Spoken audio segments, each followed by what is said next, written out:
Welcome to KV channel. இன்றைக்கி RBC juice தான் செய்ய போகிறோம். அதுக்கு வந்து பார்த்திங்கன்னா நான் பன்னீர் ரோஸ் எடுத்திருக்கேன். பன்னீர் rose 1/4 kilo, carrot beetroot 1/4 kilo எடுத்திருக்கேன். மூணுமே சம அளவு எடுத்திருக்கேன். நீங்கள் ரோஸ் பார்த்திங்கன்னா வெறும் பெட்டல் மட்டும்தான் நம்ம எடுத்துக்கணும். அந்த காம்பெல்லாம் எடுக்கக்கூடாது. பெட்டலை மட்டும் நம்ம பிச்சு அதை நல்லா 2 தண்ணி போட்டு அலம்பி எடுத்துக்கிட்டு இந்த கேரட்டு பீட்ரூட் எல்லாம் திருவி மூணுமே ஒன்றா போட்டு நம்ம மிக்சியில் அரைச்சி நல்லா ஒரு வெள்ளை துணியில் போட்டு இப்படி பிழிஞ்சு எடுத்தோம்னா அந்த ஜூஸ் மட்டும் நம்மளுக்கு தனியாக வந்துடும். அந்த ஜூஸை நம்ம ஒரு கடாயில் ஊற்றி நல்லா கொதிக்க விட்டு அதில் தேவையான அளவுக்கு சர்க்கரை போட்டு நல்லா அது கொதி வந்ததும் லேசாக ஒரு பிசுபிசுப்பு தன்மை வந்ததும் நம்ம அடுப்பை ஆஃப் பண்ணிக்கலாம். அது கரெக்டான பதமாக இருக்கும்.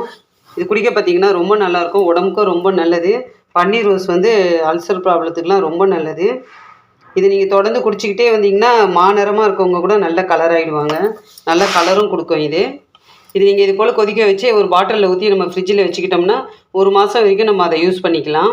கெட்டு போகாது. இது நல்லாயிருக்கும். குடிக்கிறதுக்கும் டேஸ்ட்டு பார்த்திங்கன்னா அவ்வளோ சூப்பராக இருக்கும். இந்த வெயிலுக்கு இது ஒரு நல்ல ஒரு சிறந்த ஜூஸாகவும் இருக்கும். நம்மளுக்கு ஹெல்த்தியாகவும் இருக்கும். நீங்களும் செஞ்சு பாருங்கள். எப்படி இருந்ததுன்னு கமெண்ட்டில் சொல்லுங்கள். இந்த வீடியோ பிடிச்சிருந்தா ஒரு லைக் பண்ணுங்கள். சப்ஸ்கிரைப் பண்ணாதவங்க சப்ஸ்கிரைப் பண்ணுங்கள். அடுத்த வீடியோவில் பார்க்கலாம். பாய்.